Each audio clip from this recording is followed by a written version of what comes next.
and alert. This fragility is manifested by conflict. It's also exacerbated by it. And certainly conflict and political violence is not a new phenomenon in Africa. However, as you'll see from the first graph on the left, that trend is increasing. That's a graph of political violence. Now, insecurity and conflict has persisted in a number of countries that have been experiencing conflict, whether for a number of years or even decades. But even within those countries, what we've noticed is that conflict has also spread internally to some areas of those countries that have not previously been experiencing the brunt of conflict. Also, conflict and violence has been recorded in what were previously buffer states to the primary situations of conflict in Africa. The brunt of conflict-induced violence is suffered by civilians. Violations of international humanitarian law and international human rights law run rampant. Safe humanitarian access to civilians remains critical, but is often highly constrained. A second key driver are climate forces. Whether drought, floods, landslides, cyclones, earthquakes can regularly hit the continent. In the first few months of 2017, already we have experienced in Africa numerous such climatic shocks. These and other countries in the region need to be prepared for more climatic shocks to come this year. The graphs on the PowerPoint highlight one particular climatic shock, and that is that Somalia, parts of Kenya, and southeast Ethiopia are in the grips of a severe drought. Large-scale failure of the rains during October and November of last year has led to severe drought across Somalia, northeastern Kenya, and southeast Ethiopia, resulting in extensive growing season failures and record low vegetation. And across most of Somalia and southeast Ethiopia, recovery is no longer possible as the rainfall season has ended. In Kenya and southern Somalia, a longer season and better rains from mid-November can still allow some recovery in pastoral areas. But what we're seeing already are severe impacts on crop production and on pastoral resources.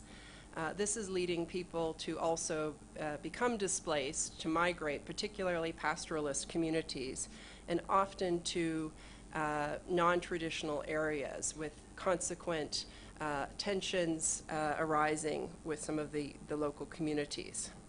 Now, the drought is largely comparable to the October-November 2010 drought, except for coastal Kenya, northern Somalia, southeast Ethiopia, where it may be worse. Unlike the 2010 drought, which was preceded by a good season, the coping capacities of the most vulnerable households are already reduced, given the poor rains last year. So we need to brace ourselves for something that could be much worse than the experience in 2010 and 11. Again, some of the countries assembled here today are suffering it directly. The third main driver I wanted to flag are economic shocks. After slowing to 3% in 2015, economic growth in the sub-Saharan Africa continent was projected to fall by 1.6%, the lowest level in over 2 decades. This is according to the World Bank and IMF. Low commodity prices and tight financial conditions exacerbated by political uncertainty, droughts, and political and security concerns continued to weigh heavily across the continent. Now, the overall slowdown in sub-Saharan Africa's growth reflects an economic deterioration in the largest economies. Economic performance was particularly weak in economies that were reliant on oil resources. I'd like to flag that South Sudan was particularly hard hit by the decline in crude oil prices. It's now the worst performing economy on the continent. GDP declined by 13%, the second consecutive year of decline, and inflation is really off the charts. It's at 835% since October 2016, the highest in the world. The price of staple foods such as sorghum, maize, and beans are at record highs. The price of sorghum, for example, in Juba in October was 596% higher compared to the last year. Now it's 1,200% higher than the 5-year average. So the purchasing power of households across the country has really been eroded. 51% of households in Juba are considered food insecure, and that's up 23% from the last year. The World Bank estimates that 66% of South Sudan's population is living in poverty. In terms of the humanitarian impacts, one can imagine food security ranks high, given what I just mentioned. It's increasing, as is malnutrition. Just in the Horn of Africa and Eastern Africa, an estimated 18 million people are in crisis and emergency food insecurity levels and in need of humanitarian assistance. Acute malnutrition is a major concern in many countries. Again, I just flagged the crisis in South Sudan as particularly severe, with GAM rates much higher in most states, sometimes as high as 33% than the year before. It's worsening, and it's expected to be even worse over the course of the year. The situation in Somalia is also of particular concern. 1.3 million people are facing crisis and emergency food assistance levels. And again, this is projected to increase because of the ongoing drought. Harvests are 50% below the 5-year average. Livestock loss is 30 to 40%. And there is deteriorating pasture, water, and limited agricultural labor opportunities. This all affects food prices.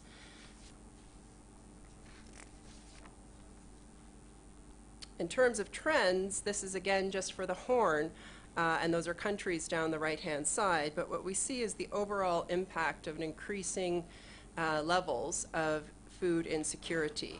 There was a slight improvement in recent years, and that was attributable to a reduction in food insecurity in Ethiopia, but overall you can see the dramatic increase. And I want to flag here that when we're talking about food insecurity, it goes far beyond issues of malnutrition. There's acute water shortages, which has consequences for disease, livestock deaths, can also relate and result in greater migration, as I mentioned, of communities, particularly pastoralist communities, which in turn can create pressures on sort of social cohesion in a number of areas. A number of children have dropped out of school because of this situation.